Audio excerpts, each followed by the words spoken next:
Munafik ini didefinisikan di dalam agama kita adalah orang-orang yang kelihatannya Islam tapi sebenarnya mereka kufur kepada Allah Subhanahu wa taala. Dan ada satu hal teman-teman sekalian yang harus kita garis bawahi di dalam kehidupan kita. Kita melihat kehidupan Nabi Muhammad sallallahu alaihi wasallam, terutama fase Madinah. Fase Madinah 10 tahun itu Nabi sallallahu alaihi wasallam hidup sekota, bertetangga, berinteraksi, bahkan berteman dengan orang-orang kafir di Madinah. Ada 3 suku Yahudi yang besar, Qainuqa, Nadir, dan Quraidah. Tentu akhirnya Nabi SAW keluarkan mereka dari Madinah karena pengkhianatan yang mereka lakukan. Tapi yang jelas Nabi SAW interaksi. Bahkan ada di antara mereka yang masuk Islam di tangan Nabi SAW seperti Abdullah bin Salam, dan juga seorang yang mati syahid di perang Uhud terkenal radhiyallahu anhu, Khuwairik. Ulama-ulama Yahudi yang akhirnya masuk Islam dan berjuang di jalan Allah Subhanahu wa taala. Di Madinah juga Nabi kita Muhammad sallallahu alaihi wasallam hidup 10 tahun di Madinah. Itu ada kelompok namanya munafik. Dan kalau Anda tahu, pimpinan orang-orang munafik ini namanya Ubaidillah bin Abdullah bin Salul. Namanya dia dan nama ayahnya ini nama yang bagus dalam Islam. Ubaidillah itu ismu tasghir dari Abdullah. Dan kita tahu hadis Nabi sallallahu alaihi wasallam, nama yang paling Allah cintai di sisinya adalah Abdullah dan Abdurrahman. Pimpinan munafik ini yang Allah turunkan surah Al-Munafiqun kebanyakan kepada orang ini namanya Ubaidillah, nama ayahnya Abdullah, tapi ternyata dia orang munafik, pimpinannya orang-orang munafik. Sampai pada saat dia meninggal dunia, Nabi sallallahu alaihi wasallam salat, lalu turun ayat Al-Quran yang menegur Nabi SAW, tidak boleh sholat bagi orang munafikin. Yang ketiga, ada kelompok yang hidup dengan Nabi SAW, Muslim tapi bermaksiat. Seperti misalnya ada sahabat yang berzina dicambuk, ada sahabat yang berzina dirajam kalau sudah nikah, ada yang sempat berbohong maka dihukum cambuk 80 jerah namanya haddul muftari, ada yang sempat mabuk lalu dicambuk juga 80 jerah. Ada pelanggaran-pelanggaran terjadi. Muslimin tapi bermaksiat di zaman Nabi SAW. Kelompok pertama orang-orang kafir, kelompok kedua orang-orang munafik, kelompok ketiga ahli maksiat. Bayangkan nih berkumpul semua. Dan kelompok yang keempat orang-orang yang beriman, para sahabat yang beriman dan beramal soleh. Nah, banyak orang Islam tidak paham masalah ini. Mereka menganggap kalau Indonesia ini presidennya sudah seorang alim ulama, menterinya semua ulama, yayasan-yayasan kegiatan sosial Islam juga banyak, sekolah-sekolah Islam banyak, tetap saja akan ada orang kafir di antara kita. Harus tahu itu. Tetap juga akan ada orang-orang munafik dan tetap akan ada ahli maksiat. Karena itu sudah sunnatullah, memang begitu. Ini asas yang harus kita tahu, karena ini terjadi pada junjungan kita, kiai kita, guru kita, suri tauladan kita, nabi dan rasul, serta kekasih kita semua Muhammad sallallahu alaihi wasallam. Jadi kita harus fahamin masalah ini. Makanya di Saudi menerapkan hukum Islam masih ada orang yang berlanggar.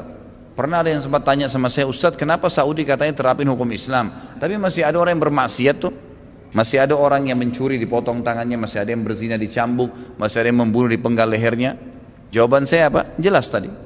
Jangankan Raja Saudi sekarang, Nabi pada saat itu turun wahyu kepada beliau, ada kelompok-kelompok ini. Apalagi kita sekarang, tetap akan ada. Sampai hari kiamat sulit tidak ditemukan 3 kelompok nih. Tapi di antara 3 kelompok ini ulama mengatakan subhanallah, yang paling berbahaya bagi muslimin adalah kelompok yang kedua, orang-orang munafik.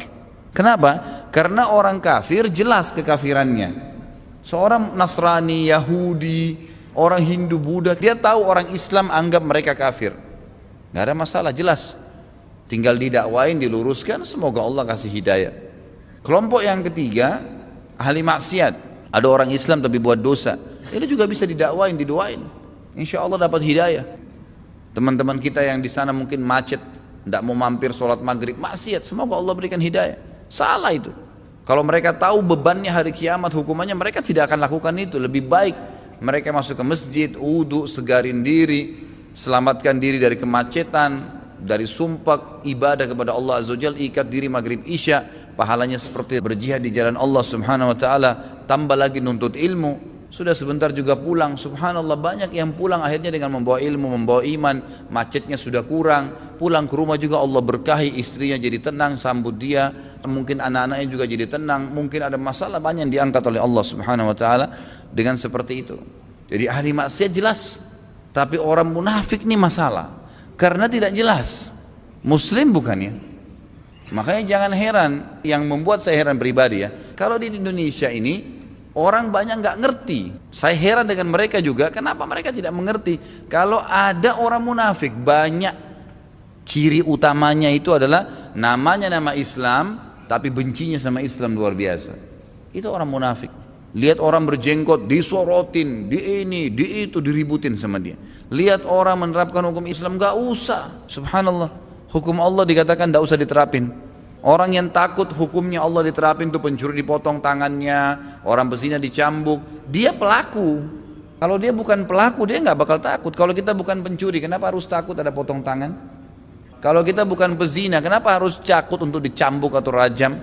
Itu memang bagi orang yang melanggar. Kalau orang yang sehat-sehat saja pikirannya, hatinya, dia tidak akan lakukan, maka tidak ada yang perlu ditakuti. Justru bagus hukum berlaku. Dan orang munafik ini luar biasa. Orang-orang munafik ini karena dalam hubungan dengan Allah saja dia bisa nifaq, dia bisa pura-pura, apalagi dengan manusia. Lebih biasa sudah. Kalau sama Tuhan saja dia berani menyembunyikan keyakinannya, dia sebenarnya kafir tapi dia katakan dia beriman. Berarti bagaimana dengan manusia? Orang seperti ini dia akan munafik dalam segala keadaan. Kepada istrinya, kepada suaminya, kepada anaknya, kepada temannya. Akan munafik terus. Ini bahaya sekali ini. Berteman sama mereka secara duniawi kita pasti rugi, apalagi ukhrawi. Mereka akan terbiasa dengan ciri-ciri yang fatal sekali. Sudah cukup itu mereka menyembunyikan kekufurannya. Ini berbahaya. Hadis diriwayatkan oleh Imam Bukhari, Muslim, tanda-tanda orang munafik ada 3 mutlak. Yang pertama, kalau dia berbicara suka bohong. Jadi kalau ada suami suka bohong itu cirinya munafik. Kalau ada istri suka bohong cirinya munafik. Ada atasan suka bohong cirinya munafik. Bawahan suka bohong cirinya munafik. Teman sahabat suka bohong cirinya munafik. Kenapa bohong? Apa yang mau dibohongin? Saya tanya sini teman-teman yang biasa bohong, kenapa bohong? Untuk apa? Apa kira-kira yang ditakutkan? Oh takut hartanya hilang, oh takut dihinakan oleh orang.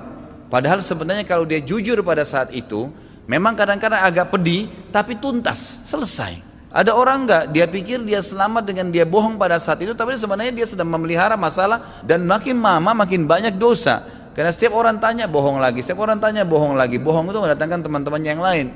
Nah ini berbahaya. Ingat selalu pegangan hidup, kata Nabi SAW, lazimilah kejujuran walaupun depan mata kalian kehancuran, dan jauhilah kebohongan walaupun depan mata kalian keberhasilan. Salah, minta maaf, saya tidak akan ulangi. Selesai pada saat itu. Memang pedih, memang susah, berat, tapi nggak apa-apa. Kata Nabi SAW, ucapkan kebenaran walaupun pahit, nggak apa-apa. Dengan cara santun, dengan cara baik. Orang beriman itu punya konsep hidup apa? Yang sudah berlalu, sudah selesai. Kalau salah, istighfar kepada Allah, jangan ulangi lagi. Kalau baik, bersyukur kepada Allah. Hari ini milik dia, isi semua dengan kejujuran, kebaikan, ibadah, amal saleh. Besok, itu cuma program, nggak bisa dipastikan. Hari ini lakukan kebaikan-kebaikan. Yang lalu minta maaf kepada Allah, yang kedepannya minta kepada Allah SWT agar dimudahkan bisa mengisi dengan kebaikan. Yang kedua kata Nabi SAW, kalau dia berjanji suka bohong, suka mungkirin janjinya. Berapa banyak subhanallah orang mau jadi kandidat ini, kandidat itu, janjinya 1000. Mana janjinya semua? Tetap aja begini dan tetap aja begitu. Subhanallah. Umar bin Khattab sudah sering saya ulangi, tidak pernah letakkan kepalanya di ranjang, di bantal, kecuali sudah keliling Madinah cari tahu tidak ada lagi yang punya masalah baru tidur. Kalau enggak dipecahin, walaupun dia tidak tidur semalam suntuk, karena takutnya ada hisab hari kiamat. Janji itu ikrar, ini hati-hati, nggak boleh sifat munafik. Artinya sudah terbuka pintu itu. Jadi kalau munafik itu seperti sebuah rumah, kita sudah mulai naikin tangganya itu kalau bohong. Tambah lagi pungkirin janji, naik lagi tangga itu. Nanti bisa masuk ke rumah munafikin itu, naudzubillah, bahaya ini. Dan Allah Subhanahu wa taala mengatakan dalam Al-Qur'an kekal sampai hari kiamat, a'udzubillahi minasyaitonirrajim, innal munafiqina fid darkil asfali minan nar. Orang-orang munafik itu ada di dasarnya api neraka. Kata para ulama, dasar yang dimaksud dasar api neraka yang paling berat siksaannya, yang paling gelap, dan secara tingkat di bawahnya orang-orang kafir, dan secara siksaan di atasnya orang-orang kafir. Karena orang kafir jelas kekufurannya ini enggak jelas, lebih jahat. Dia datang kepada orang kafir bicaranya kami teman kalian, datang kepada orang beriman kami juga teman kalian. Pelimplang, pindah-pindah, semuanya oke. Sana jilat, semuanya iya. Yang ketiga kata Nabi SAW, kalau diberikan amanah, dia mengkhianatinya. Amanah banyak ya, jangan cuma antum pikirin bahwasanya oh amanah itu kalau saya titipin uang baru amanah. Enggak, amanah itu semua yang telah dibebankan di pundak antum dan antum mengiyakan. Misal ada teman yang ceritain masa lalu, dia bilang tolong jangan ceritain ke orang lain ya, antum sudah bilang ya, itu sudah amanah. Datang istrinya atau suaminya, dia bilang teman saya cerita tapi katanya jangan cerita sama orang, tapi sekarang dia cerita. Ciri munafik, nggak boleh. Sama istri saya Ustaz, sama istri nggak boleh. Kalau sudah janji sama temannya nggak cerita, nggak boleh cerita sama siapapun. Kita sudah iya kan, orang mukmin itu pegang lisannya. Orang munafik yang lisannya kelipat-lipat gitu. Sama suami saya Ustaz, saya ceritakan tentang tetangga saya perempuan suka gini, nggak boleh. Kecuali kalau memang dasarnya kita tahu ada keburukan. Ciri Nabi SAW seringkali kalau mau menegur satu kaum mengatakan, kenapa ya ada kaum yang begini? Tidak pernah Nabi mengatakan, oh si fulan sebut namanya, nggak pernah. Kemudian dikata yang keempat ditambah oleh Nabi SAW, kalau dia berbicara, berdebat, maka dia curang. Artinya kalau dia masuk ke pengadilan, dia kalah nih, sebenarnya bukan dia punya hak, tapi dia cari 1000 jalan untuk mendapatkan yang bukan haknya. Seperti banyak sekarang di pengadilan, ya hakimnya terlibat, ya jaksanya terlibat, yang pengacaranya terlibat, wah luar biasa, saksinya terlibat. Ini sifat-sifat munafikin semua. Dibolak-balikan fakta, merebut tanah ahli warisnya 5 hektar, padahal tempat dia tidur 1 kali 2 meter cukup. Mati juga masuk di liang lahat 1 kali 2 meter. Ngapain curi hartanya orang, membolak-balikan sertifikat lah, mengganti nama lah, inilah itulah, palsu semua. Subhanallah. Akte lahirnya palsu, ijazahnya palsu, ininya palsu, palsu semua. Apa ini? Kenapa harus palsu? Jadi harus hati-hati.